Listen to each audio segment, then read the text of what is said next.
모든 부모는 자녀가 조국을 위해 자랑스럽게 복무하고 안전하게 집으로 돌아오기를 바란다. 19살 박민재의 부모에게는 이 꿈이 군 병원에서 걸려온 전화 한 통으로 최악의 악몽으로 바뀌었다. 그들의 아들은 부러진 갈비뼈와 온몸에 멍든 채로 병상에 누워 있었다. 적의 공격이나 훈련 사고 때문이 아니었다. 같은 부대원들이 그를 다치게 한 것이었다.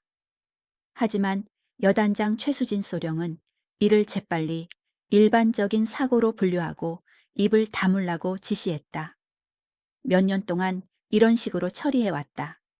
그런데 누군가가 침묵의 규칙을 어기고 익명의 신고를 하기로 결심했다.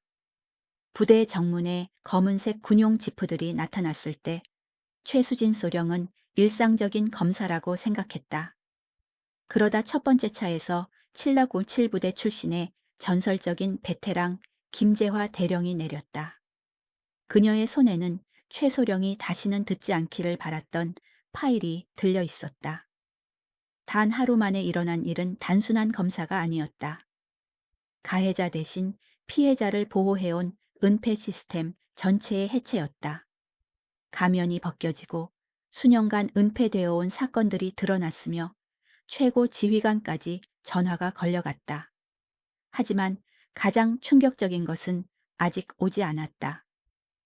비밀 파일 안에는 모든 것을 바꿀 무언가가 있었다. 시스템은 자신들의 이익을 보호하기 위해 얼마나 멀리까지 갈 것인가. 6개월 전 박민재는 입대 통지서를 받은 순간부터 꿈에 부풀어 있었다. 부산의 작은 아파트에서 어머니가 준비해준 김치찌개를 먹으며 그는 군복을 입고 나라를 지키는 자신의 모습을 상상했다. 아버지는 예전 군 복무 이야기를 들려주며 아들의 어깨를 다독였다. 민재야, 군대는 너를 진짜 남자로 만들어줄 거다. 힘든 일도 많겠지만 견뎌내면 평생 자랑스러워할 수 있는 경험이 될 거야. 민재의 방에는 태극기가 걸려 있었고 책상 위에는 사관학교 입학 준비서가 쌓여 있었다. 그는 군 복무를 마친 후 장교가 되어 조국을 위해 헌신하고 싶었다. 어머니는 아들이 쓴 편지를 읽을 때마다 눈물을 글썽였다. 그 편지들은 조국에 대한 사랑과 군인으로서의 자부심으로 가득했다. 입대 첫날, 민재는 3여단 신병훈련소에 도착했다. 부대는 경기도 산속 깊은 곳에 자리 잡고 있었고 주변은 울창한 소나무 숲으로 둘러싸여 있었다. 철문에는 조국과 민족을 위하여 라는 구호가 새겨져 있었다. 민재는 그 글귀를 보며 가슴이 벅차올랐다. 여단장 최수진 소령은 첫 훈시에서 단호한 목소리로 말했다. 여기서는 개인이 없다. 오직 조국과 부대만 있을 뿐이다. 명령에 절대 복종하고 부대의 명예를 지켜라. 그것이 군인의 첫 번째 덕목이다. 최소령은 40대 초반의 여성으로 엄격한 표정과 날카로운 눈빛을 가지고 있었다. 그녀는 15년간 군 복무를 하면서 남성 중심의 조직에서 살아남기 위해 누구보다 강해져야 했다. 부하들 사이에서는 철의 여왕이라고 불렸고 그녀의 명령에 토를 다는 사람은 아무도 없었다. 부대 내부에는 보이지 않는 규칙들이 있었다. 선임병들은 후임병들에게 군기를 가르친다는 명목으로 다양한 압박을 가했다. 밤늦은 시간 청소 강요, 끝없는 얼차려, 그리고 교육이라는 이름의 폭력. 이런 일들은 공식적으로는 존재하지 않았지만 모든 병사들이 알고 있는 현실이었다. 민재는 처음에는 이런 현실을 이해하지 못했다. 그가 상상했던 군대는 동료애와 희생정신으로 뭉친 조직이었는데 현실은 달랐다. 하지만 그는 참았다. 이것도 군인이 되기 위한 과정이라고 생각했다. 분대장 이상호 병장은 3년차 베테랑으로 부대의 실질적인 권력자 중 하나였다. 그는 민재와 다른 신병들을 볼 때마다 비웃듯이 말했다. 너희들은 아직 아무것도 모른다. 진짜 군인이 되려면 먼저 혼이 나야 한다. 민재가 집에 보내는 편지는 여전히 희망적이었다. 그는 부모님이 걱정할까봐 힘든 일들을 감췄다. 대신 훈련의 성취감이나 전우들과의 우정에 대해 썼다. 하지만 시간이 지날수록 편지의 내용은 짧아졌고 글씨체도 지쳐 보였다. 어머니는 아들의 변화를 눈치챘다. 전화통화에서 민재의 목소리는 예전처럼 밝지 않았다. 괜찮냐? 고 물으면 네, 괜찮아요. 그냥 좀 피곤해요. 라고 대답했지만 어머니의 직감은 뭔가 잘못되었다고 말하고 있었다. 부대 내에서는 사고가 가끔 일어났다. 훈련 중 다치거나 계단에서 넘어지거나 문에 끼이는 일들. 하지만 이런 사고들은 항상 불가피한 상황이나 개인의 부주의로 처리되었다. 최수진 소령은 이런 일들이 보고될 때마다 같은 방식으로 대응했다. 부대의 명예가 우선이다. 쓸데없는 소문이 퍼지지 않도록 조심해라.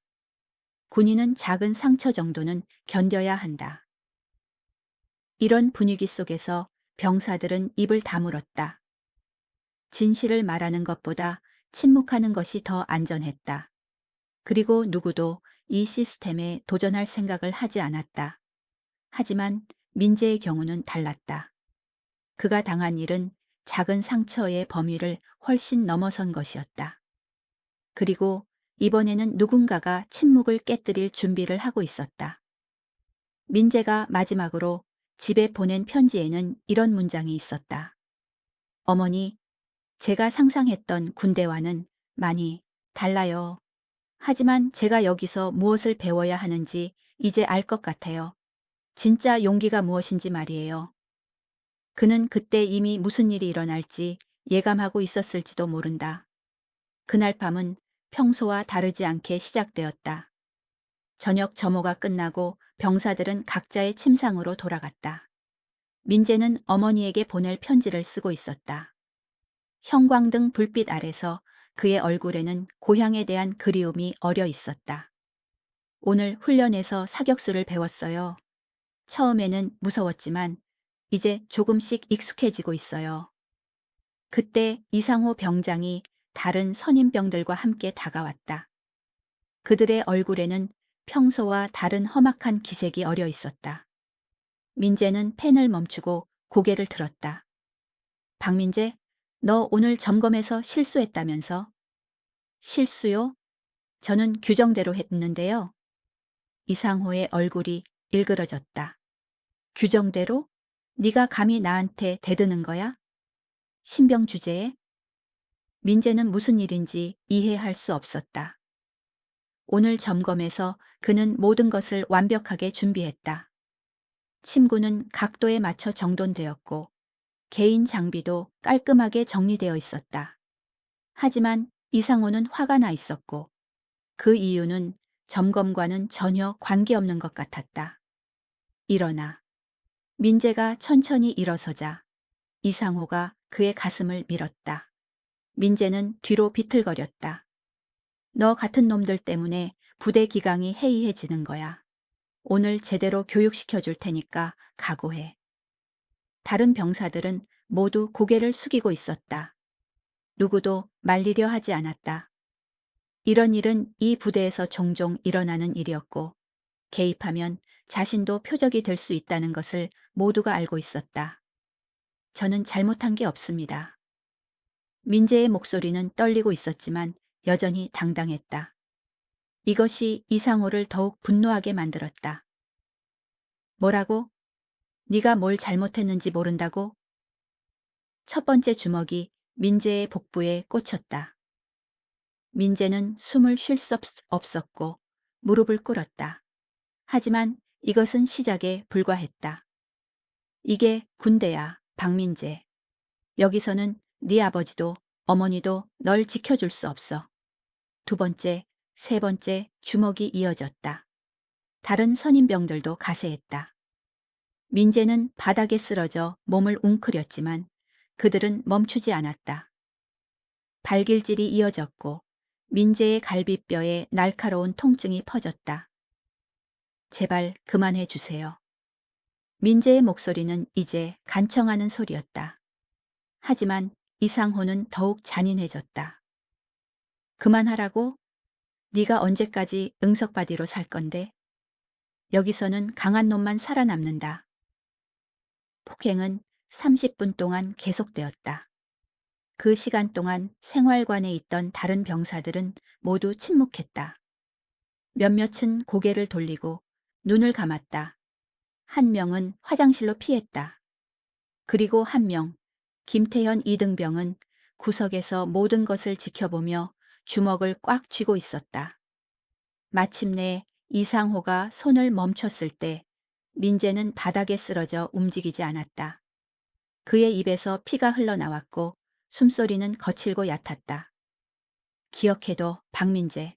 이건 교육이야. 그리고 만약 네가 이 일을 누구한테든 말한다면 다음번에는 이 정도로 끝나지 않을 거야. 이상호와 다른 선임병들이 떠난 후 생활관은 무거운 침묵에 잠겼다. 민재는 여전히 바닥에 쓰러져 있었고 몇몇 병사들이 조심스럽게 다가와서 그를 침상으로 옮겼다. 하지만 아무도 말을 하지 않았다.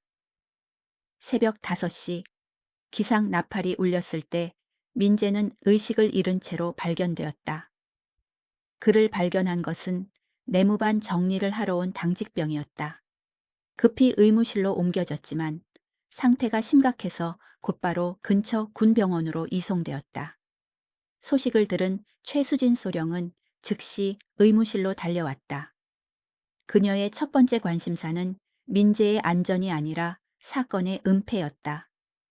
무슨 일이야? 훈련 중 계단에서 넘어진 것 같습니다. 당직병은 미리 준비된 설명을 늘어놓았다. 최소령은 고개를 끄덕였다. 알겠어. 사고 보고서는 내가 직접 작성하겠어. 그리고 이 일에 대해서는 아무한테도 말하지 마. 부대의 명예를 생각해서라도 조용히 처리해야 해. 그녀는 즉시 관련 병사들을 불러 모았다. 이상호 병장과 다른 선임병들, 그리고 목격자들까지. 어젯밤 무슨 일이 있었나? 아무 일도 없었습니다. 박민재가 화장실 가려다가 어둠 속에서 계단을 잘못 디딘 것 같습니다. 모든 사람들이 같은 이야기를 했다. 최소령은 만족스러운 표정을 지었다. 좋아. 그럼 공식 보고서도 그렇게 작성하겠어. 그리고 너희들 절대로 다른 이야기를 하면 안 된다. 알겠지? 그러나 김태현 이등병은 다른 생각을 하고 있었다. 그는 밤새 잠을 이루지 못했고 민재의 신음소리가 귓가에서 떠나지 않았다. 그리고 그는 결심을 하고 있었다. 한편 부산에 있는 민재의 부모는 아직 아무것도 모르고 있었다. 어머니는 아들에게서 온 편지를 다시 읽고 있었고 아버지는 출근 준비를 하고 있었다. 그들은 곧 인생에서 가장 끔찍한 전화를 받게 될 것이다.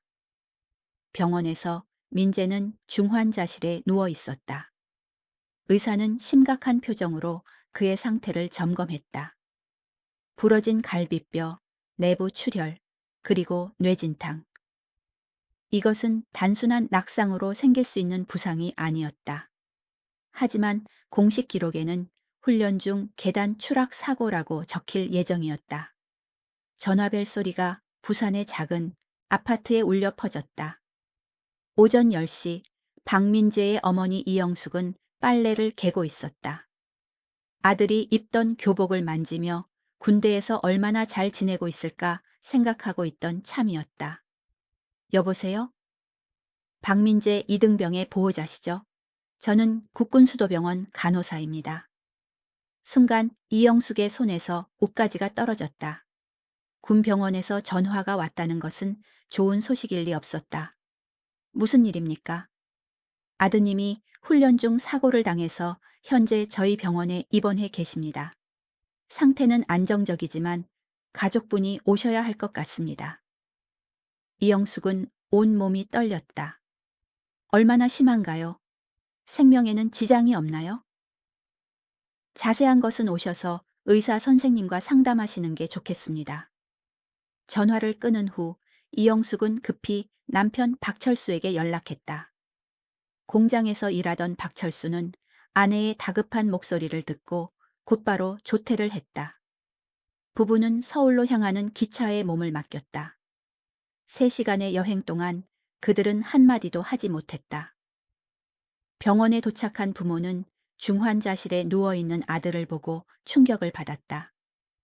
민재의 얼굴은 붓고 멍들어 있었고 온몸에 붕대가 감겨 있었다. 인공호흡기가 그의 숨을 도와주고 있었다. 담당의 김진호 중령은 부모를 별도 상담실로 데려갔다. 그의 얼굴에는 뭔가 말하기 어려운 표정이 어려 있었다. 환자의 상태는 어떻습니까? 갈비뼈 3대가 부러졌고 경미한 내부 출혈이 있습니다. 그리고 뇌진탕 증세도 보이고 있어요. 박철수가 당황하며 물었다. 계단에서 넘어져서 이렇게 될 수 있나요? 김중령은 잠시 망설였다. 의학적으로 봤을 때 이런 부상은 단순한 낙상보다는 반복적인 타격에 의한 것으로 보였다. 하지만 그는 군인이었고 상부의 지시를 따라야 했다. 훈련이 워낙 강도가 높아서요. 그리고 계단이 꽤 높았다고 들었습니다. 그때 최수진 소령이 상담실에 나타났다. 그녀는 단정한 군복을 입고 있었고 표정은 근엄했다. 안녕하세요. 저는 민재의 직속 상관인 최수진 소령입니다. 이번 사고에 대해 깊이 사과드립니다. 이영숙이 눈물을 흘리며 말했다. 우리 아이가 정말 계단에서 넘어진 건가요? 이렇게 심하게 다칠 정도로요? 최 소령은 침착하게 대답했다. 안타깝게도 그렇습니다. 야간 훈련 후 피곤한 상태에서 실족한 것 같습니다. 저희도 매우 안타깝게 생각하고 있습니다. 그럼 다른 병사들은 못 봤나요? 도와주지도 못하고? 발견이 조금 늦었습니다. 새벽 점검 때 발견되어서 즉시 병원으로 이송했습니다. 최소령의 설명은 완벽했다. 모든 세부 사항이 준비되어 있었고 의심할 여지가 없어 보였다. 하지만 부모의 마음은 여전히 불안했다. 다음 날 민재가 의식을 되찾았다. 부모는 눈물을 흘리며 아들의 손을 잡았다. 민재야, 괜찮니? 어디가 아프니? 민재는 혼란스러운 표정을 지었다. 그의 기억은 흐릿했고 무슨 일이 있었는지 정확히 기억나지 않았다. 다만 어젯밤의 공포와 고통은 몸이 기억하고 있었다. 어머니? 그래, 엄마야. 괜찮다, 이제 괜찮아. 그때 최소령이 다시 나타났다. 그녀는 민재에게 다가가서 부드럽게 말했다. 민재야, 계단에서 넘어진 거 기억나니? 민재는 혼란스러워했다. 계단? 그는 분명히 생활관에서 편지를 쓰고 있었는데. 하지만 머리가 아프고 생각이 명확하지 않았다. 잘 기억이 안 나요. 그럴 수 있어. 뇌진탕이 있어서 일시적으로 기억이 흐릿할 수 있대. 의사 선생님이 그러시더라고. 최소령은 민재와 잠깐 단둘이 있고 싶다고 부모에게 말했다.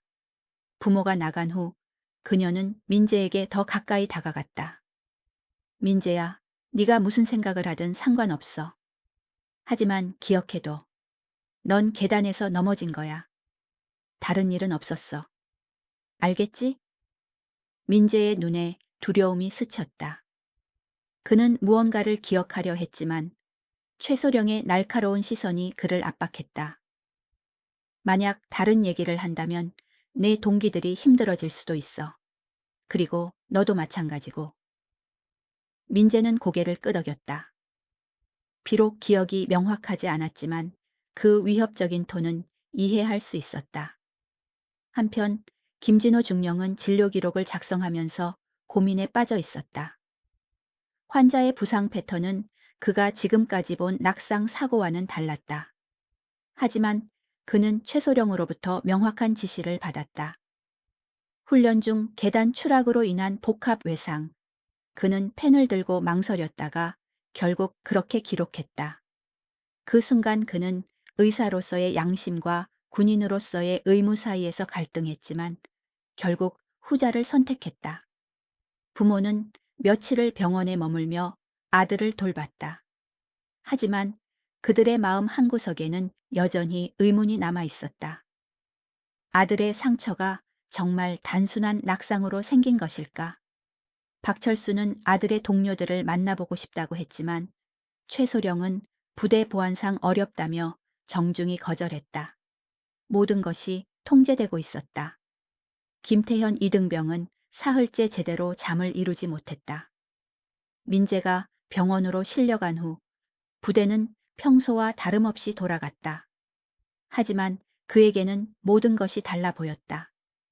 식당에서 밥을 먹을 때도 훈련을 받을 때도 그날 밤의 장면이 계속 떠올랐다. 야, 김태현. 왜 그래? 얼굴이 안 좋은데. 동기인 정민수가 걱정스럽게 물었다. 태현은 고개를 저었다. 아니야, 그냥 좀 피곤해서. 하지만 정민수는 눈치챘다. 태현이 평소와 다르다는 것을. 그리고 민재 사건 이후 부대 분위기가 이상해졌다는 것도. 그날 저녁 태연은 혼자 부대 뒤편 담배 피우는 곳에 나가 있었다. 담배를 피우지 않는 그였지만 혼자 생각할 수 있는 곳이 필요했다. 하늘을 올려다보며 그는 고민에 빠져 있었다. 내가 뭘 해야 하지? 민재한테 일어난 일을 모른 척 해야 하나? 그때 누군가 뒤에서 다가오는 소리가 들렸다. 돌아보니 이상호 병장이었다. 태현의 심장이 빠르게 뛰기 시작했다. 김태현, 너 여기서 뭐 해? 그냥 바람 쐬러 나왔습니다. 이상호가 태현 옆에 서서 담배를 꺼냈다. 한동안 둘 사이에는 침묵이 흘려다. 김태현아. 예. 네가 어떤 생각을 하고 있는지 대충 알겠어.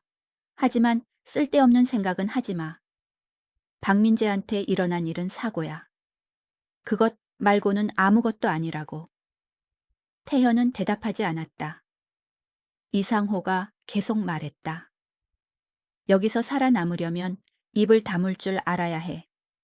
그게 너를 위해서도 좋고 다른 사람들을 위해서도 좋아. 알겠어? 알겠습니다. 이상호가 떠난 후 태현은 더욱 혼란스러워졌다. 하지만 동시에 확신도 생겼다. 이것은 단순한 사고가 아니었다. 그리고 누군가는 진실을 말해야 했다. 다음 날 태현은 중요한 결정을 내렸다. 그는 부대 밖으로 나갈 방법을 찾기 시작했다. 마침 주말 외박 신청을 할 수 있는 날이었다. 그는 서류를 작성하며 손이 떨리는 것을 느꼈다. 외박을 나온 태현은 서울역 근처의 PC방으로 향했다. 그곳에서 그는 군 감찰실 홈페이지를 찾았다. 익명 신고 코너가 있었다. 그는 한참을 망설이다가 키보드에 손을 올렸다. 신고합니다. 3여단에서 일어난 박민재 이등병 사건은 사고가 아닙니다. 제가 직접 목격했습니다. 그는 그날 밤에 일어난 일을 자세히 기술했다. 이상호 병장과 다른 선임병들의 이름, 폭행의 과정, 그리고 이후의 은폐 과정까지. 글을 다 쓰고 나서 그는 한참을 망설였다. 전송 버튼을 누르는 순간 그의 인생은 완전히 바뀔 것이었다. 하지만 민재를 위해서라도 해야 해. 그는 전송 버튼을 눌렀다. 며칠 후 그 신고는 군 감찰실에 김재화 대령에게 전달되었다. 김재화는 7발성 7부대 출신의 베테랑으로 군 내부의 비리와 은폐에 대해서는 누구보다 잘 알고 있었다. 그녀는 수많은 사건을 처리해왔고 그 과정에서 철의 여인이라는 별명을 얻었다. 김 대령은 신고 내용을 읽으며 표정을 굳혔다. 내용이 너무 구체적이고 생생했다. 이것은 단순한 허위, 신고가 아니었다. 그녀는 즉시 수사팀을 구성하기 시작했다. 이 사건을 담당할 팀을 꾸려 그리고 철저히 비밀로 진행해. 사묘단에는 아무도 미리 알리지 마. 알겠습니다. 언제 착수하시겠습니까? 내일 당장 출발한다. 한편 삼여단에서는 평상시와 다름없는 일상이 계속되고 있었다. 최수진 소령은 모든 것이 잘 해결되었다고 생각하고 있었다. 민재의 부모도 공식적인 설명에 납득하는 것 같았고 부대 내부도 조용했다. 하지만 그녀는 한 가지를 놓쳤다. 군 감찰실에서는 이미 수사가 시작되었다는 것을, 그리고 김재화 대령이라는 이름은 군 내부에서 공포의 대상이라는 것을. 이상호 병장은 여전히 부대의 실세로 행세하고 있었다. 그는 민재 사건이 잘 마무리되었다고 생각하며 다른 후임병들을 괴롭히는 것을 계속했다. 하지만 그도 모르고 있었다. 김태현이 이미 폭탄을 터뜨렸다는 것을. 김태현은 외박에서 돌아온 후 평소보다 조용했다. 하지만 그의 눈에는 이전에 없던 결연함이 있었다. 그는 자신이 올바른 일을 했다고 확신했다. 태현아, 괜찮아? 요즘 좀 이상한 것 같은데. 정민수가 다시 물었다. 태현은 잠시 망설이다가 대답했다. 곧 모든 게 달라질 거야. 무슨 뜻이야? 그냥 그래. 진실은 언젠가 드러나게 되어 있어. 정민수는 무슨 뜻인지 이해하지 못했다. 하지만 태현의 표정에서 뭔가 중요한 일이 일어나고 있다는 것을 느꼈다. 그날 밤 김재화 대령은 삼여단으로 향하는 차 안에서 사건 자료를 다시 검토했다. 20년간의 경험으로 봤을 때 이 사건에는 분명 더 큰 배경이 있었다. 단순한 개인적 폭행이 아니라 조직적인 은폐가 개입되어 있었다. 내일 새벽에 도착할 예정입니다. 운전병이 말했다. 김대령은 고개를 끄덕였다. 좋아. 그들이 우리가 온다는 걸 알기 전에 모든 증거를 확보해야 해. 폭풍이 몰아치기 직전의 고요함이었다. 새벽 5시 삼여단 정문에 검은색 지프 3대가 나타났다. 경비병은 평소에 보지 못했던 차량들을 보고 당황했다. 선도 차량에서 내린 여성 장교의 계급장을 보고 그는 더욱 놀랐다. 대령이었다. 감찰실 김재화 대령입니다. 최수진 소령을 만나러 왔습니다. 경비병은 급히 당직실에 연락했다. 몇 분 후 당직사관이 뛰어나왔다. 죄송합니다. 미리 연락을 주셨으면 준비를 했을 텐데요. 김대령의 표정은 차갑다. 이건 예고된 방문이 아닙니다. 최수진 소령에게 즉시 만나자고 전해주세요. 당직사관이 사라진 후 김대령은 동행한 수사관들에게 지시했다. 박상철 중령은 생활관을 확인하고 이민아 소령은 행정실 문서를 점검해. 그리고 누구도 증거를 옮기거나 파기하지 못하게 해. 최수진 소령은 급한 전화를 받고 서둘러 옷을 입었다. 감찰실에서 왔다는 말에 그녀의 얼굴은 창백해졌다. 하지만 그녀는 재빨리 마음을 다잡았다. 모든 증거는 이미 정리했고 관련자들도 입을 다물고 있었다. 김재화 대령님이시군요. 뭔가 문제가 있었나요? 김 대령은 최소령의 눈을 똑바로 바라봤다. 박민재 이등병 사건에 대해 이야기하고 싶습니다. 최소령의 얼굴에 잠시 동요가 스쳤다. 하지만 곧 침착함을 되찾았다. 박민재요? 훈련 중 계단에서 넘어진 사고 말씀이신가요? 이미 모든 절차를 마쳤는데요. 그 절차가 정확했는지 확인하려고 합니다. 먼저 사고 당일의 모든 기록을 보여주세요. 최소령은 미리 준비해둔 파일을 가져왔다. 사고 보고서, 목격자 진술서, 의무반 처치 기록까지 모든 것이 완벽하게 정리되어 있었다. 김대령은 서류를 자세히 검토했다. 목격자가 없었다고 되어 있는데 새벽 점검 때까지 아무도 몰랐다는 뜻인가요? 그렇습니다. 박민재가 화장실 가려다가 어둠 속에서 실족한 것 같습니다.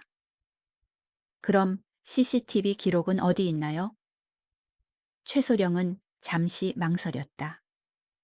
죄송하게도 그 구역의 CCTV는 고장 중이었습니다. 수리 요청을 했지만 아직 완료되지 않았어요. 김대령은 고개를 끄덕였다. 너무나 편리한 우연이었다. 그럼 당시 생활관에 있던 병사들을 만나보겠습니다. 지금 모두 훈련 중입니다. 오후에 시간을 내드릴까요? 아니요. 지금 당장 훈련을 중단시키고 불러주세요. 최소령은 더 이상 거부할 수 없었다. 그녀는 급히 훈련장에 연락을 취했다. 1시간 후 관련 병사들이 회의실에 모였다. 이상호 병장, 정민수 2등병, 그리고 김태현 2등병까지. 김대령은 한 명씩 개별 면담을 진행했다. 첫 번째는 이상호 병장이었다. 박민재 2등병과는 어떤 관계였나요? 저는 분대장이고 박민재는 제 분대원이었습니다. 사고 당일 밤 무슨 일이 있었나요? 제가 알기로는 아무 일도 없었습니다. 점호 후 모두 잠을 잤고 아침에 박민재가 계단 아래서 발견되었다고 들었습니다. 이상호의 대답은 완벽했다. 미리 연습한 듯이 일관성이 있었다. 다음은 정민수였다. 박민재와 친했나요? 네, 같은 기수라서 자주 이야기했습니다. 그날 밤에 이상한 일은 없었나요? 정민수는 잠시 망설였다. 그는 무언가를 알고 있는 것 같았다. 글쎄요, 저는 깊게 잠들어서 별로 기억이 안 나네요. 김대령은 정민수의 불안한 표정을 놓치지 않았다. 마지막으로 김태현의 차례였다. 김대령이 그를 보는 순간 뭔가 다르다는 것을 느꼈다. 다른 병사들과 달리 그의 눈에는 두려움보다는 결연함이 있었다. 김태현 2등병, 그날 밤에 무슨 일이 있었나요? 태현은 잠시 침묵했다. 그리고 천천히 입을 열었다. 대령님, 제가 할 말이 있습니다. 김대령의 눈이 번뜩였다. 계단에서 넘어진 게 아닙니다. 박민재는 선임병들에게 맞았습니다. 제가 직접 봤습니다. 회의실에 정적이 흘렀다. 드디어 진실을 말할 사람이 나타난 것이다. 자세히 설명해 보세요. 태현은 그날 밤의 일을 처음부터 끝까지 상세히 설명했다. 이상호 병장의 주도해 이뤄진 폭행, 다른 선임병들의 가담, 그리고 이후의 위협까지. 김대령은 태현의 증언을 녹음하며 추가 질문을 했다. 왜 지금까지 말하지 않았나요? 무서웠습니다. 그리고 제가 말해도 믿어줄 사람이 없을 것 같았어요. 하지만 더 이상은 참을 수 없었습니다. 다른 목격자도 있었나요? 네, 생활관에 있던 모든 사람들이 봤습니다. 하지만 모두 무서워서 침묵하고 있어요. 김대령은 이제 사건의 전모를 파악할 수 있었다. 조직적인 폭행과 은폐, 그리고 시스템적인 침묵의 강요. 김태현 2등병, 용기 있는 증언 감사합니다. 이제부터 당신의 안전은 우리가 책임지겠습니다. 회의실 밖에서 최수진 소령은 안절부절 못하고 있었다.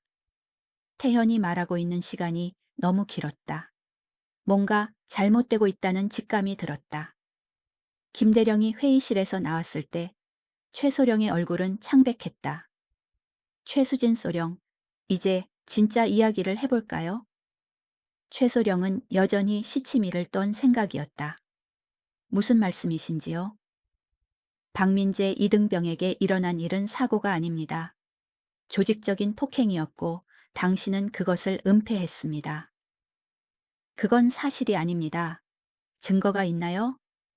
김대령은 미소를 지었다. 차가운 미소였다. 증거는 충분히 확보했습니다. 그리고 앞으로 더 많이 나올 것입니다. 김재화 대령은 최수진 소령의 사무실을 세밀하게 수색하기 시작했다.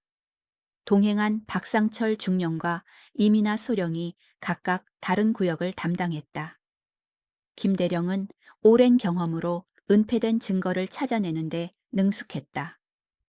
소령님, 사무실 열쇠를 주시겠습니까? 최소령은 떨리는 손으로 열쇠를 건넸다. 그녀의 마음은 급속도로 계산하고 있었다. 중요한 문서들은 모두 파기했다고 생각했지만 혹시 놓친 것이 있을까? 김대령은 책상 서랍을 하나씩 열어보며 꼼꼼히 살펴봤다. 공식 서류들, 부대 운영 관련 문서들, 그리고 개인 물품들. 겉보기에는 별다른 것이 없어 보였다. 여기서 개인적인 기록을 보관하시나요? 아니요. 모든 공문은 전산으로 처리합니다. 김대령은 컴퓨터를 켜고 파일들을 확인하기 시작했다. 삭제된 파일 복구 프로그램을 실행하자 최소령의 얼굴이 더욱 창백해졌다. 혹시 개인 휴대폰은 가지고 계시나요? 네. 하지만 개인 프라이버시가 수사상 필요합니다. 협조해 주시기 바랍니다. 최소령은 어쩔 수 없이 휴대폰을 건넸다. 김대령은 통화 기록을 확인하기 시작했다. 그리고 며칠 전의 통화 기록 중에서 이상한 것을 발견했다. 이 번호는 누구인가요? 사건 당일 밤 11시 47분에 통화하셨네요. 최소령은 순간 당황했다. 기억이 안 나는데요. 김대령이 그 번호로 직접 전화를 걸었다. 상대방이 받았다. 여보세요. 이충희 준장실입니다. 김대령의 눈이 번뜩였다. 준장이라니. 이 사건이 예상보다 훨씬 높은 선까지 연루되어 있을 가능성이 있었다. 죄송합니다. 잘못 걸었습니다. 전화를 끊은 김대령은 최소령을 다시 바라봤다. 이충희 준장과는 어떤 관계신가요? 저의 직속 상관입니다. 사건 당일 밤 늦은 시간에 무슨 일로 통화했나요? 최소령은 더 이상 변명할 수 없다는 것을 깨달았다. 그냥 일반적인 보고였습니다. 밤 12시 가까이에요? 그때 박상철 중령이 들어왔다. 그의 손에는 작은 녹음기가 들려 있었다. 대령님, 이것 좀 보세요. 녹음기를 재생하자 최수진 소령의 목소리가 흘러나왔다. 준장님, 박민재 건은 조용히 처리하겠습니다. 사고로 처리하면 문제 없을 것 같습니다. 확실해? 나중에 문제 생기면 내 책임이야. 네, 걱정 마세요. 모든 증거는 정리했고 관련자들도 입단속시켰습니다. 녹음기에서 나오는 대화는 명백한 증거였다. 최소령이 의도적으로 사건을 은폐했고 더 나아가 상급자까지 연루되어 있다는 것이. 최소령은 완전히 무너졌다. 그녀의 얼굴은 창백했고 손은 떨리고 있었다. 이건 어디서 나온 건가요? 박중령이 대답했다. 소령님, 서랍 뒤편에 숨겨져 있었습니다. 자동 녹음 장치였더군요. 김대령은 이제 사건의 전모를 파악할 수 있었다. 이것은 단순한 개인적 폭행이 아니라 조직적이고 계획적인 은폐 사건이었다. 최수진 소령, 이제 진실을 말할 때가 됐습니다. 더 이상 거짓말로는 벗어날 수 없어요. 최소령은 한동안 침묵했다. 그러다가 천천히 입을 열었다. 박민재가 맞은 건 사실입니다. 하지만 제가 직접 한 건 아니에요. 그럼 누가 했나요? 이상호 병장과 다른 선임병들이었습니다. 저는 나중에야 알았어요. 알고 나서 왜 은폐했나요? 부대의 명예를 생각해서였습니다. 그리고 상부에서도 조용히 처리하라고 했어요. 김대령은 고개를 끄덕였다. 예상했던 대답이었다. 이충희 준장이 직접 지시했나요? 직접적으로는 아니지만 그런 분위기였습니다. 김대령은 이제 더 큰 그림을 그려야 한다는 것을 깨달았다.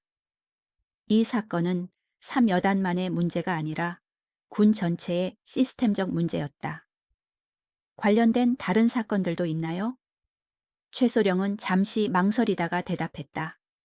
몇 건 더 있습니다. 모두 같은 방식으로 처리했어요. 얼마나 많이요? 지난 2년 동안 서너 건 정도. 김대령은 충격받았다. 이것은 단순한 사고가 아니라 패턴이었다. 시스템적으로 이루어지고 있는 은폐였다. 그 사건들의 기록도 보겠습니다. 대부분 파기했습니다. 어디 보관하셨나요? 최소령은 사무실 구석의 금고를 가리켰다. 김대령은 즉시 금고를 열었다. 안에는 여러 개의 파일이 들어 있었다. 각 파일에는 다른 피해자들의 이름이 적혀 있었다.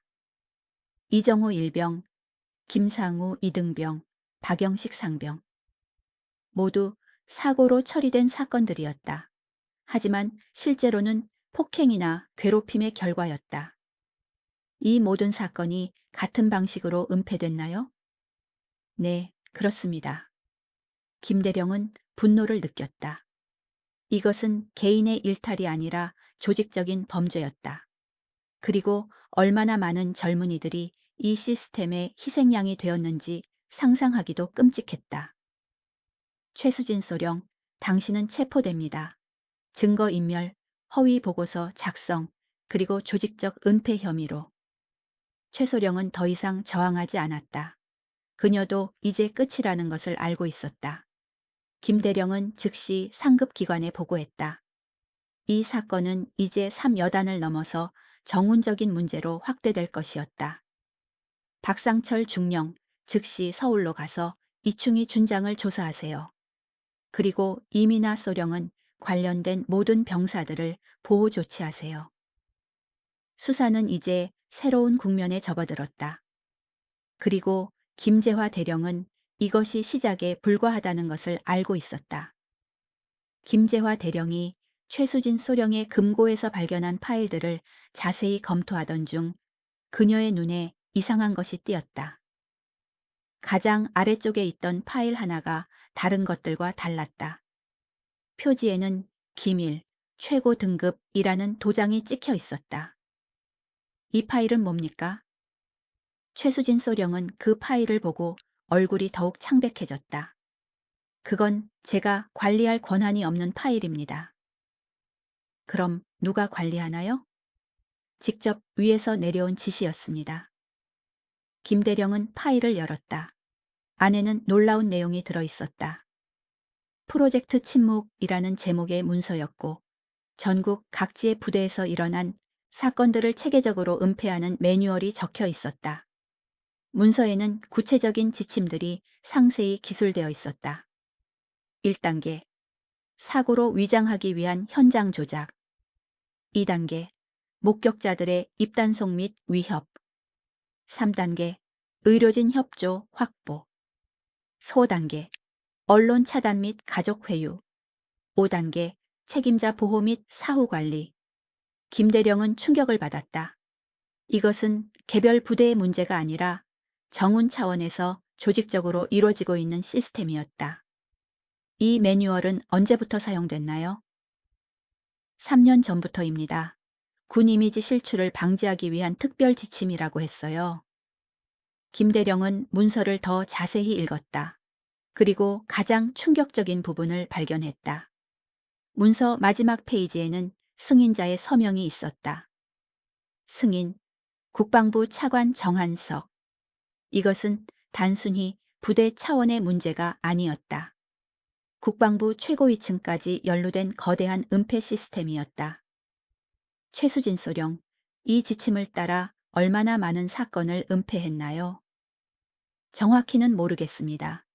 하지만 전국적으로는 상당할 것입니다. 김대령은 즉시 부하들에게 지시했다.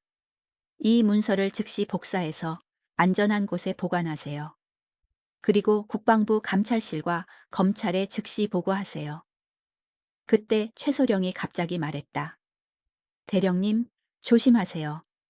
이 일을 파면 대령님도 위험해질 수 있어요. 무슨 뜻입니까? 이 시스템을 건드리려 한 사람들이 몇 명 있었어요. 모두 좌천되거나 전역했습니다. 김대령은 그제서야 이 사건의 진짜 규모를 깨달았다. 이것은 단순한 폭행과 은폐가 아니라 군 전체를 지배하는 거대한 기득권 시스템이었다. 바로 그때 김대령의 휴대폰이 울렸다. 발신자는 국방부 감찰실장이었다. 김재화 대령? 네, 감찰실장님. 지금 무슨 일을 하고 있나? 삼여단 폭행 사건 수사를 하고 있습니다. 즉시 중단하고 복귀하라. 위에서 지시가 내려왔다. 김대령은 당황했다. 하지만 아직 수사가 끝나지 않았습니다. 이건 명령이다. 즉시 복귀하라. 전화가 끊어진 후 김대령은 뭔가 이상하다는 것을 느꼈다. 수사가 본격화되자마자 중단 명령이 내려온 것은 우연이 아니었다.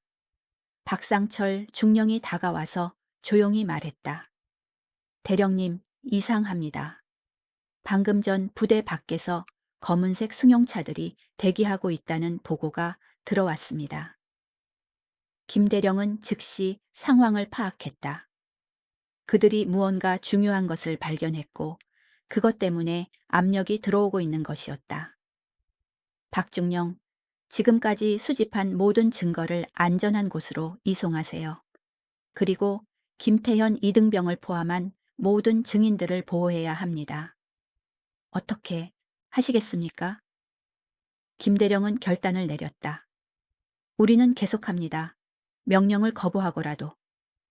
그때 최수진 소령이 다시 말했다. 대령님, 아직 모르시는 게 있어요. 뭡니까? 박민재 사건은 실험이었어요. 실험이라고요? 새로운 은폐 기법을 테스트하는 거였어요. 얼마나 완벽하게 증거를 없앨 수 있는지, 얼마나 빨리 사람들의 입을 막을 수 있는지. 김대령은 소름이 돋았다. 젊은 군인의 고통이 그들에게는 단순한 실험 재료였던 것이다. 그럼 다른 부대에서도? 네, 같은 실험이 진행되고 있어요. 박민재는 그중 한 사례일 뿐입니다. 김대령은 이제 왜 상부에서 이렇게 민감하게 반응하는지 이해했다.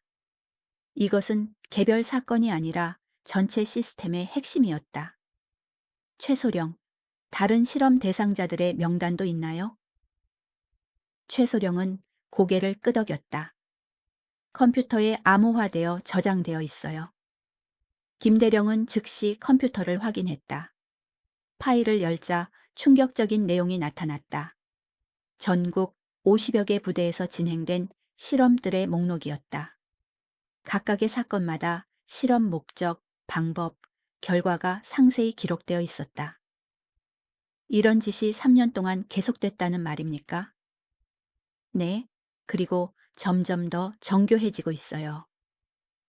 김대령은 분노와 함께 사명감을 느꼈다. 이것은 단순한 수사가 아니라 군 전체의 썩은 뿌리를 뽑아내는 일이었다. 그때 부대 밖에서 차량 소리가 들려왔다. 김대령이 창밖을 내다보니 정말로 검은색 승용차 여러 대가 부대를 포위하고 있었다. 대령님, 어떻게 하시겠습니까? 김대령은 결연한 표정을 지었다. 우리는 여기서 마지막까지 싸웁니다.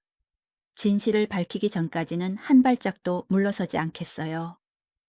박중령이 걱정스럽게 말했다. 하지만 상대가 너무 큽니다. 국방부 전체를 적으로 돌리는 셈이에요. 그렇다고 해서 포기할 수는 없어요. 박민재와 다른 피해자들을 위해서라도. 김대령은 즉시 언론사와 시민단체에 연락을 취하기 시작했다. 이제는 군 내부의 힘만으로는 부족했다. 국민들이 알아야 했다.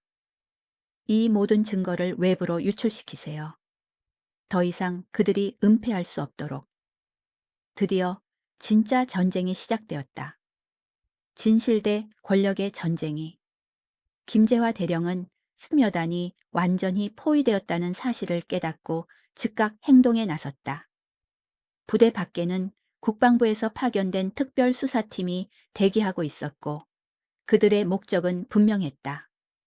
증거를 인수하고 사건을 조용히 마무리하는 것. 박상철 중령, 모든 증거를 즉시 복사해서 세 곳에 나누어 보관하세요. 하나는 우리가 가지고, 하나는 언론사에, 하나는 시민단체에 전달합니다. 알겠습니다.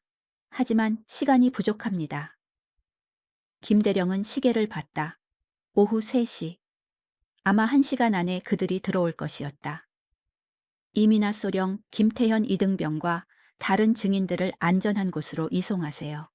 만약 그들이 증인들을 압박한다면 모든 것이 수포로 돌아갈 수 있습니다. 어디로 이송할까요? 일단 부대 밖으로 나가세요. 그리고 제가 아는 변호사에게 연락해서 보호를 요청하세요. 김대령은 휴대폰을 꺼내 몇 개의 번호로 연속으로 전화를 걸었다. 첫 번째는 조선일보 사회부 기자였다. 김 기자님, 저 김재화입니다. 지금 당장 만나야 할 일이 있어요. 무슨 일이세요? 군 내부에 조직적 은폐에 관한 폭탄급 자료가 있습니다. 하지만 지금 저희가 위험한 상황에 있어요.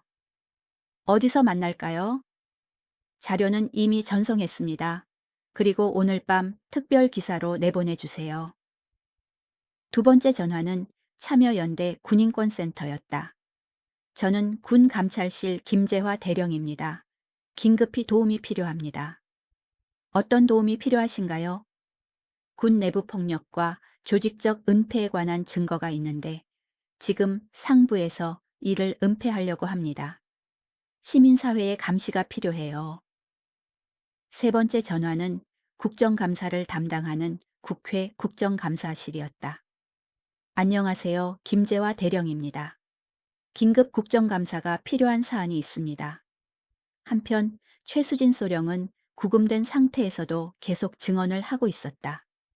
그녀는 이제 모든 것을 털어놓기로 결심한 것 같았다.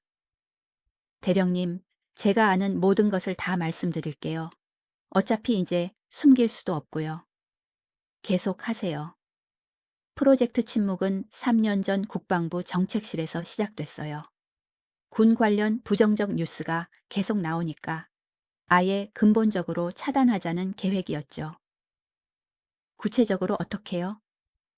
첫 번째 단계는 사건 자체를 없애는 거였어요. 폭행이나 괴롭힘이 일어나더라도 사고로 처리하고, 두 번째 단계는 피해자와 가족을 회유하거나 위협하는 거였어요. 그 다음은 세 번째 단계가 가장 교묘했어요. 언론과 시민단체에 미리 정보를 흘려서 엉뚱한 방향으로 관심을 돌리는 거였죠. 그리고 마지막으로는 책임자를 희생양으로 만들어서 사건을 마무리하는 거였어요. 김대령은 소름이 돋았다. 이것은 단순한 은폐가 아니라 정교한 여론 조작 시스템이었다.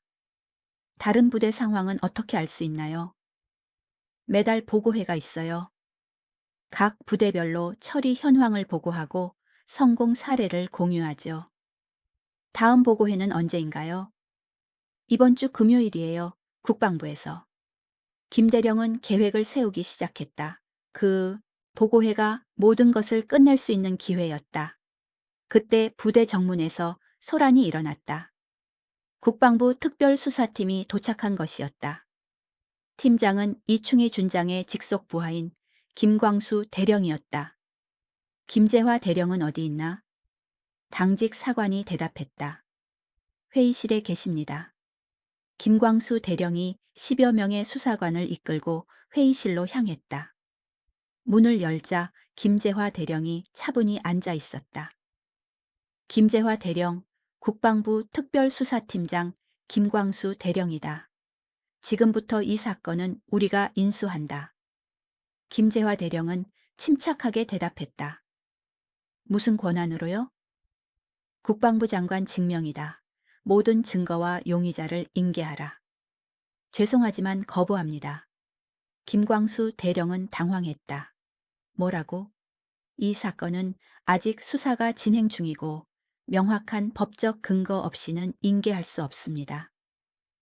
김재화 대령, 이건 명령이다. 명령 불복종으로 처벌받고 싶나? 김재화 대령은 미소를 지었다. 처벌받을 각오는 되어 있습니다. 하지만 진실을 포기할 생각은 없어요. 그때 김광수 대령의 휴대폰이 울렸다. 이충희 준장으로부터였다. 어떻게 되고 있나? 김재화 대령이 협조를 거부하고 있습니다. 뭐라고? 즉시 강제로 인수하라. 하지만 법적으로. 법은 신경 쓰지 마. 지금은 비상 상황이야. 전화를 끄는 김광수 대령이 수하들에게 지시했다. 강제로 압수수색을 시작한다. 바로 그때 부대 밖에서 또 다른 소란이 일어났다. 언론진들이 몰려든 것이었다. 김재화 대령이 미리 연락한 기자들뿐만 아니라 SNS를 통해 소식을 들은 다른 언론사들도 도착했다. 무슨 일이죠? 국방부 특별수사팀이 왜 여기에? 김재화 대령과 인터뷰할 수 있나요? 김광수 대령은 당황했다. 언론이 개입되면 상황이 복잡해졌다. 동시에 시민단체 회원들도 도착했다. 참여연대, 군인권센터, 그리고 박민재 사건에 관심을 가진 시민들까지. 진실을 밝혀라. 군내 폭력 은폐 중단하라. 구호 소리가 부대 밖에서 울려 퍼졌다. 김재화 대령은 창밖을 내다보며 만족스러운 표정을 지었다. 이제 모든 것이 공개된 상황에서 진행될 것이었다. 김광수 대령, 지금 상황을 보시죠. 이미 모든 것이 공개되었습니다. 더 이상 은폐는 불가능해요. 김광수 대령은 다시 이충희 준장에게 전화했다. 준장님, 언론과 시민단체가 몰려들었습니다. 어떻게 할까요? 망할, 어떻게 이렇게 됐어? 김재화 대령이 미리 연락한 것 같습니다. 이충희 준장은 잠시 침묵했다. 그리고는 예상치 못한 결정을 내렸다. 철수한다. 지금 상황에서는 더 이상 진행할 수 없어. 하지만 명령, 취소다. 즉시 철수하라. 김광수 대령은 어쩔 수 없이 철수 명령을 내렸다. 하지만 그는 김재화 대령에게 마지막 경고를 했다. 김재화 대령, 이번은 넘어가지만 다음에는 각오하라. 김재화 대령이 대답했다. 각오는 이미 되어 있습니다. 그리고 다음은 없을 것입니다. 특별수사팀이 철수한 후 김재화 대령은 언론과 인터뷰를 시작했다. 오늘 우리가 발견한 것은 단순한 개별 사건이 아닙니다. 군 전체를 아우르는 조직적이고 체계적인 은폐 시스템입니다. 구체적으로 어떤 내용인가요? 3년 동안 전국 50여 개 부대에서 수백 건의 폭행과 괴롭힘이 조직적으로 은폐되었습니다. 그리고 그 배후에는 국방부 고위 간부들이 있었어요. 카메라 플래시가 터져 나왔다. 김재화 대령은 이제 돌아갈 수 없는 강을 건넜다는 것을 알고 있었다. 하지만 후회는 없었다. 진짜 전쟁이 시작되었다. 다음 날 아침 대한민국 전체가 충격에 빠졌다. 모든 주요 신문의 한 면에는 군내 조직적 폭력 은폐 시스템 폭로라는 제목이 큰 글씨로 실려 있었다. 김재화 대령이 제공한 증거들이 상세히 보도되었고 국민들의 분노는 극에 달했다. 청와대에서는 긴급회의가 소집되었다. 대통령은 국방부 장관을 불러들였다. 이게 무슨 일입니까? 군에서 이런 일이 벌어지고 있었다는 걸 모르셨나요? 국방부 장관은 당황한 채로 대답했다. 저도 어제 처음 알았습니다. 즉시 전면 조사를 하겠습니다. 전면 조사요? 이미 3년 동안 이런 일이 벌어졌는데 이제 와서 조사라니? 국민들이 뭐라고 생각하겠어요? 한편 국회에서는 긴급 국정감사가 소집되었다. 국방위원회 위원장은 즉시 이충희 준장과 정한석 국방부 차관의 국정감사 출석을 요구했다. 이번 사건은 개별 부대의 문제가 아니라 국방부 전체의 조직적 문제입니다. 관련자들의 즉시 출석을 요구합니다. 시민사회도 들끓었다. 참여연대는 즉시 기자회견을 열고 국방부 장관의 사임을 요구했다. 이것은 단순한 실수나 개별적 일탈이 아닙니다. 3년 동안 체계적으로 이뤄진 조직적 범죄입니다. 최고 책임자의 사임 없이는 국민의 신뢰를 회복할 수 없어요. 인터넷과 SNS에서는 블라카 군내 폭력 근절, 정의를 위해 박민재를 기억하라는 해시태그가 실시간 검색어 1위에 올랐다. 특히 젊은 세대들의 분노는 극에 달했다. 내 동생도 내년에 군대 가는데 이런 곳에 보내야 하나? 군대가 나라를 지키는 곳인지 아이들을 괴롭히는 곳인지 모르겠다. 부산에 있는 박민재의 부모는 뉴스를 보고 충격을 받았다. 그들이 믿었던 사고가 실제로는 조직적인 폭행이었다는 것을, 그리고 자신들의 아들이 거대한 은폐 시스템의 실험 대상이었다는 것을 알게 된 것이다. 박민재의 어머니 이영숙은 눈물을 흘리며 말했다. 우리가 얼마나 바보였나요? 계단에서 넘어졌다는 말을 그대로 믿고 있었어요. 아버지, 박철수는 분노에 떨었다. 우리 아이를 실험 재료로 썼다고요? 어떻게 이런 일이 가능해요? 그들은 즉시 변호사를 선임하고 국가를 상대로 손해배상 소송을 제기하기로 결심했다. 국방부에서는 비상사태였다. 정한석 차관은 긴급 회의를 소집하고 대응 방안을 논의했다. 지금 상황을 어떻게 수습할 것인가? 이충희 준장이 대답했다. 일단 김재화 대령을 군법재판에 회부해서 입을 막는 게 어떻겠습니까? 바보야, 지금 그런 식으로 하면 더 큰 문제가 된다고. 언론에서 어떻게 나올 것 같아? 그럼 어떻게 하시겠습니까? 정차관은 잠시 생각했다. 희생양이 필요해. 일부 간부들을 처벌하고 시스템 개혁을 약속하는 수밖에 없어. 저희를 희생양으로 만드시겠다는 뜻입니까? 다른 방법이 있나? 지금은 누군가 책임을 져야 할 때야. 한편 사묘단에서는 김재화 대령이 계속해서 수사를 진행하고 있었다. 언론의 주목을 받게 되면서 더 많은 제보가 들어오고 있었다.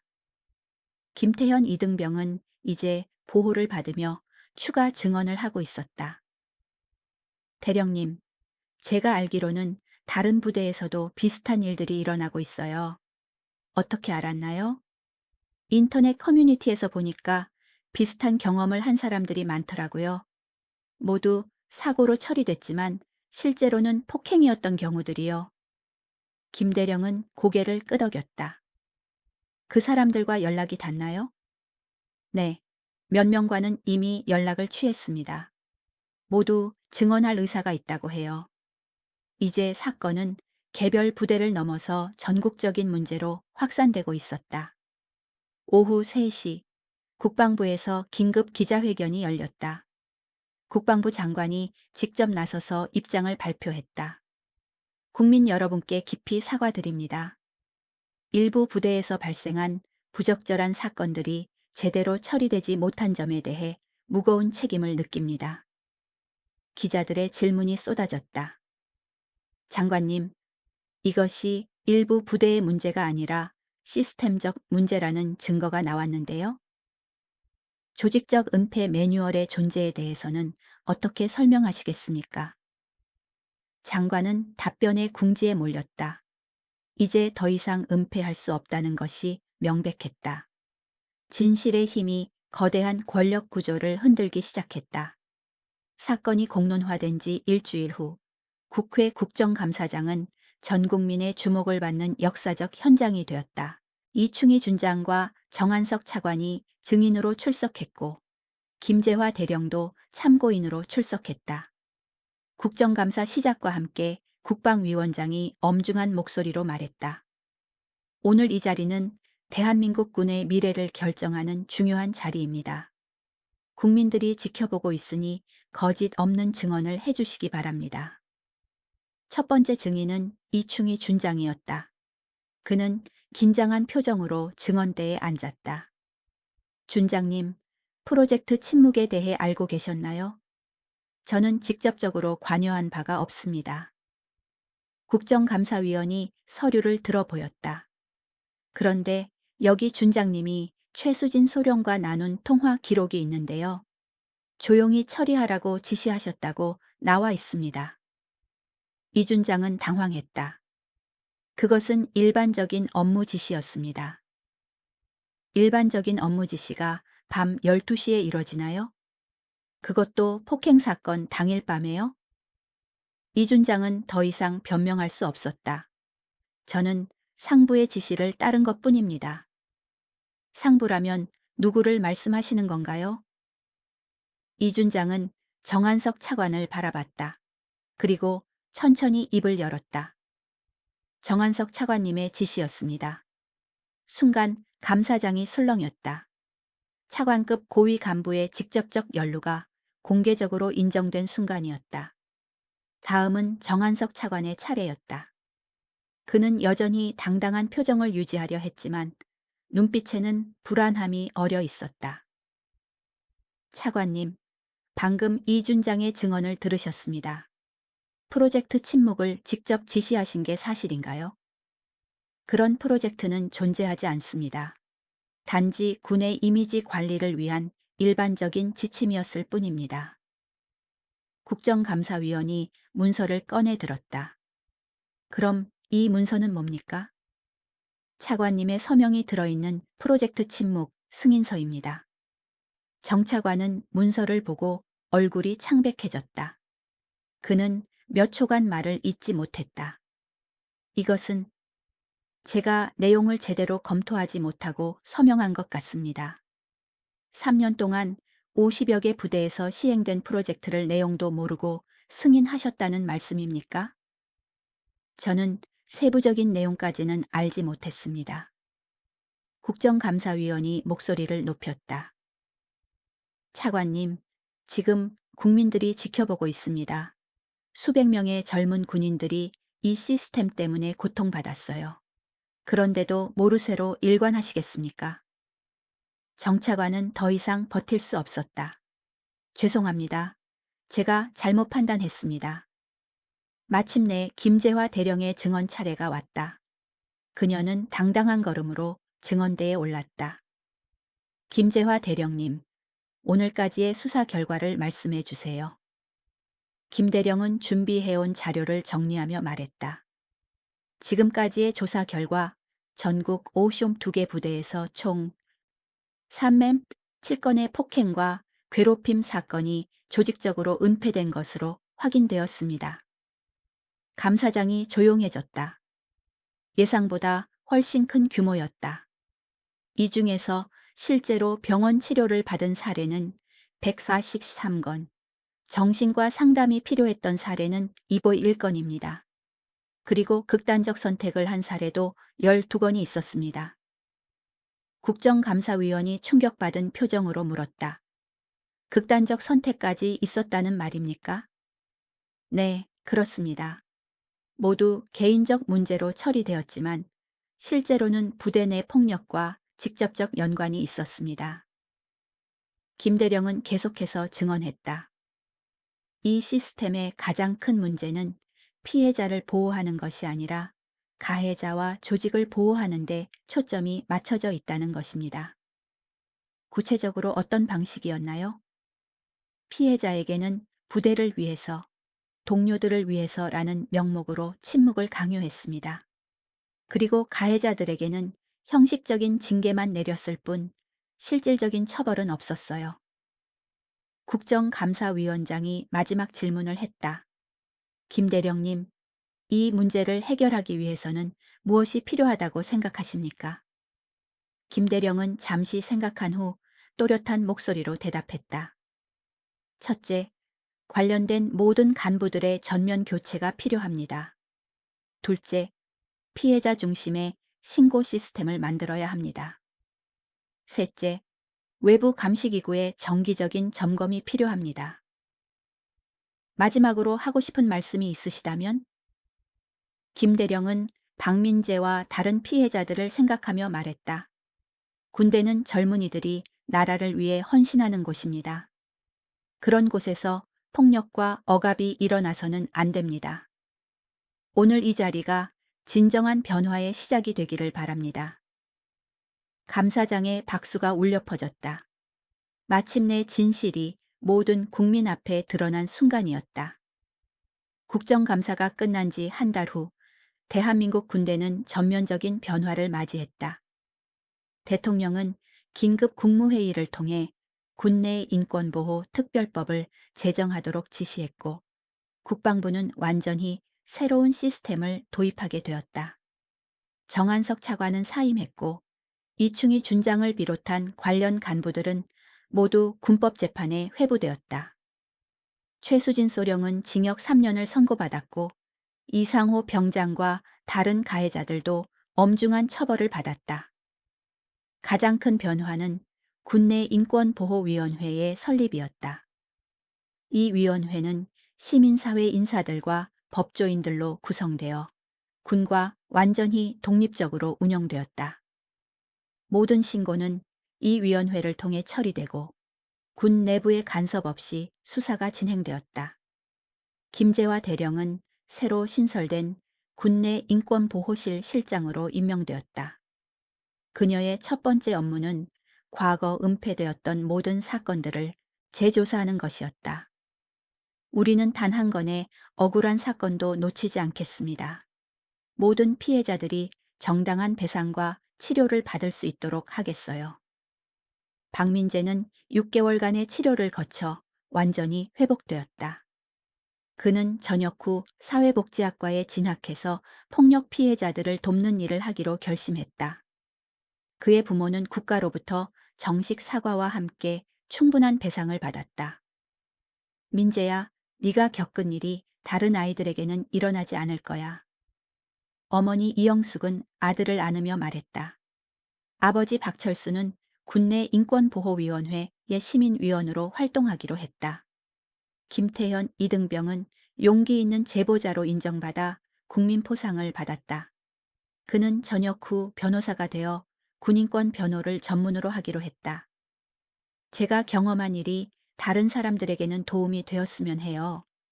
진실을 말하는 것이 얼마나 중요한지 배웠거든요. 전국적으로 군내 폭력 신고센터가 설치되었고 24시간 익명 신고가 가능해졌다. 또한 모든 부대에는 외부 상담사가 정기적으로 방문해서 병사들의 고충을 들었다. 이상호 병장을 포함한 가해자들은 징계를 받고 전역했다. 그들은 또한 피해자들에게 개인적으로 사과하고 배상금을 지불해야 했다. 이상호는 출소 후 박민재에게 직접 찾아가서 무릎을 꿇고 사과했다. 제가 저지른 일을 평생 후회하며 살겠습니다. 정말 죄송합니다. 민재는 처음에는 분노했지만 시간이 지나면서 용서할 수 있게 되었다. 다시는 이런 일이 일어나지 않도록 해주세요. 군 전체의 문화도 변하기 시작했다. 선후임 관계라는 이름으로 정당화되었던 부조리들이 하나씩 사라졌다. 대신 동료 관계와 상호 존중이 새로운 기준이 되었다. 새로 임명된 국방부 장관은 전국 부대를 순방하며 변화의 의지를 직접 전달했다. 우리 군은 이제 완전히 달라졌습니다. 폭력과 괴롭힘은 절대 용납하지 않겠어요. 1년 후 군내 폭력 신고 건수는 90% 이상 줄어들었다. 반면 자발적인 신고와 상담 요청은 크게 늘어났다. 이는 병사들이 더 이상 두려워하지 않고 도움을 요청할 수 있게 되었다는 의미였다. 김재화 대령은 정년 퇴임을 앞두고 마지막 보고서를 작성했다. 지난 3년간의 변화를 통해 우리는 증명했습니다. 진실의 힘이 얼마나 강한지, 그리고 용기 있는 한 사람이 얼마나 많은 것을 바꿀 수 있는지 말입니다. 박민재는 대학 졸업 후 군인권센터에서 일하기 시작했다. 그는 자신과 같은 경험을 한 사람들을 돕는 일에 헌신했다. 제가 겪은 고통이 무의미하지 않았어요. 이제 다른 사람들을 도울 수 있으니까요. 어느 날 민재는 군인권센터에서 새로운 신고를 받았다. 한 젊은 병사가 부대에서 괴롭힘을 당하고 있다는 내용이었다. 하지만 이번에는 달랐다. 체계적인 지원 시스템이 있었고 즉시 보호 조치가 취해졌다. 걱정하지 마세요. 이제 혼자가 아니에요. 우리가 도와드릴게요. 민재는 그 병사에게 말했다. 그의 목소리에는 경험에서 나온 확신이 있었다. 김태현은 변호사가 되어 첫 번째 군인권 사건을 맡았다. 법정에 서면서 그는 그날 밤 생활관에서 느꼈던 두려움을 떠올렸다. 하지만 이제는 달랐다. 그에게는 진실을 말할 용기가 있었고 그 진실을 지켜줄 시스템이 있었다. 재판장님, 이 사건은 단순한 개인의 문제가 아닙니다. 우리 사회 전체가 지켜봐야 할 문제입니다. 그의 변론은 승리했다. 그리고 또 한 명의 피해자가 정의를 찾았다. 저녁이 되어 민재는 부모님과 함께 저녁을 먹었다.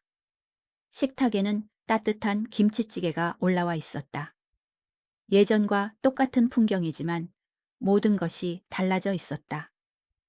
민재야, 자랑스럽다. 아버지가 말했다.